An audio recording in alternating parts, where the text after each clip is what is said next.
Mr. Chairman, and welcome panel. I remain opposed to the Mint's current effort to gain greater power in determining the composition of circulating coinage. It is unconstitutional to delegate the determination of the metal content of our coinage to the Secretary of the Treasury. Under Article 1, Section 8 of the Constitution, the Congress is given the power to coin money and regulate the value thereof. It's a shame that Congress has already unconstitutionally delegated its coinage authority to the Treasury Department, but that is no reason to further delegate our power and essentially abdicate congressional oversight. While I sympathize with the aim of saving taxpayers' dollars by reducing the cost of coinage, it is disappointing that our currency has been so greatly devalued as to make this step necessary. At the time of the penny's introduction, it actually had some purchasing power. Based on the price of gold, that 1 penny would have purchased in 1910 requires 57 cents today. It is no wonder that few people nowadays would stoop to pick up any coin smaller than a quarter. One of the witnesses on our second panel mentions the importance of the Mint's production of bullion coinage and the danger of counterfeit collector coins that may or may not be minted from silver or gold. It's a shame that instead of protecting the value of the dollar to ensure that precious metals coins could still circulate as money, or enforcing counterfeiting laws to stop the flow of clearly fraudulent coins, the federal government insists on printing trillions of dollars out of thin air and prosecuting individuals who attempt to create precious metal currencies to compete with the devalued U.S. dollar. The topics discussed in today's hearings exemplifies how far we have fallen, not just since the days of the founders, but only in the last 75 to 100 years. We could not maintain the gold standard nor the silver standard. We could not maintain the copper standard, and now we cannot even maintain the zinc standard. Paper money inevitably breeds inflation and destroys the value of the currency, which harms all Americans. I wait for the day that we have a committee hearing when we talk about, once again, reinstituting sound money for our people. I yield back. Mr. Chairman, I want to follow up on that very subject with Mr. Moy because I had some questions myself. Has the Mint ever made planchettes? Is that something they've never done? Yes, the Mint has made planchettes in its past, but it got out of the business, a decade ago, mainly because of the extreme cost of doing it, the environmental hazard for doing it, and it was determined at that time that there were other private entities who could make it more cheaply and safely than the United States Mint could. Okay, and because of the shortage that you didn't have, and you had a mandate, you had to put them into the non-proof coins. That is correct. And you're asking now for authority to say that you can take some of that money out or coinage out and make proof coins. Now, is this the first year that you've missed making proof coins in '09? Yes, this is the first year that we've missed. If the problem were corrected, is there such a thing as minting coins a year late? It's because of some of those collectors, I'm sure, are thinking, oh, why can't I have an '09 coin? The Mint is required to basically sell the coins that are minted in the year that they're made. So if the date is 2009, we sell 2009 coins in 2009. The '09 will be missing.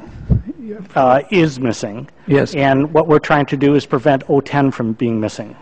Now, it still baffles me that we can't make a planchette. I don't know anything about the equipment or what is necessary, but doesn't this country take jewelry and make complicated jewelry out of gold? And isn't this just pretty simple? This just really, is confusing to me why this can't be accomplished.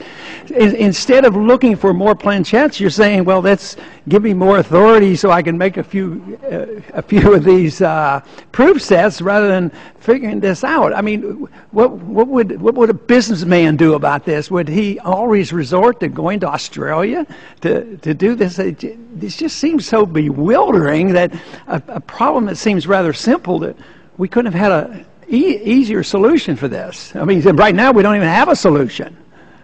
Well, a businessman has to weigh two things. On one end, to make the planchets ourselves, we need to make capital investments.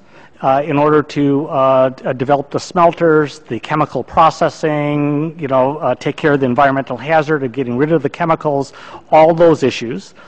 And on the other side, you have a limited amount of planchet makers around the world who don't want to increase their capacity unless they get guarantees from government that we will continue buying at such a high rate for some foreseeable future so they can spread out their capital investment. So those are the two choices, and right now it is the most efficient choice to be able to expand the quantity of planchets that we're getting from the various suppliers. Now, there are private companies make, not coinage, but they make medallions, and I've never heard of them running out of planchettes. Do you think they have that problem? Yeah, they don't, because they're not in a business of being the largest bullion maker and supplier in the world. Last year, we sold 28 million ounces of these. This year, we're headed to 32 million ounces. On an average year, the Mint might make 8 million ounces of this.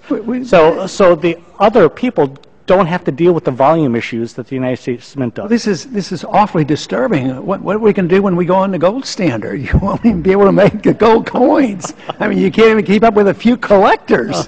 By that time, my term as Mint will be done, and I will start a planchet making company to pick up the excess.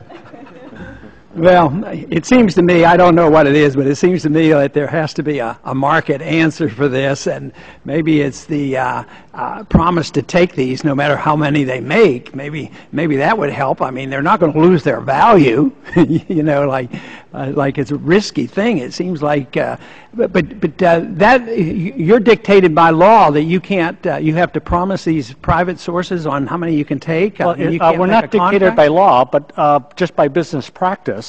When a company invests in expanding their capacity, they're going to want to make sure that investment gets paid off over time, and they're not willing to do it unless they get a commitment from their buyers to buy up all their excess Sounds capacity. Like they don't trust the government. I don't know. Thank you. I yield back. I have a question for Mr. Clark. Why do you think the Mint only uses 3 suppliers to provide these planchettes? I'd like to be able to answer that, sir, but I have no first-hand knowledge. I mean, if you know the business, are there other people who can make them in the country? I believe there are other companies out there that are very interested in offering their services to the Mint. And I understand they're not restricted by the law to these 3 individuals. I mean, they have the authority to do it. If we get the palladium coin, we're still going to have that same problem where we're going to get the planchettes because they can't even supply the demand right now. Now, you suggested that we get the GAO involved and take a look at all this and see if we can get recommendations. And I'm just wondering how much we really need this.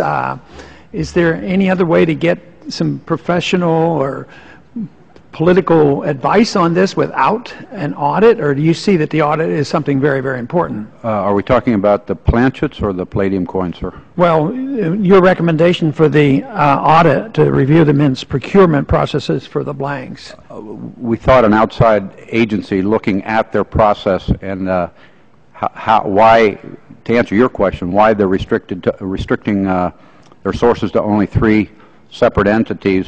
Someone with a separate set of eyes and kind of a fresh look might be able to determine that there's a better way to go about it. That's why we're making the recommendation. And your other recommendation was that we require all the planchettes be made here in this country. We believe there's sufficient capacity within the U.S. borders to do so. Do you think there is a lot of difference, a net difference in making these coins if we didn't require that the gold came from this country? Isn't gold generally pretty fungible? Or does that make a big difference?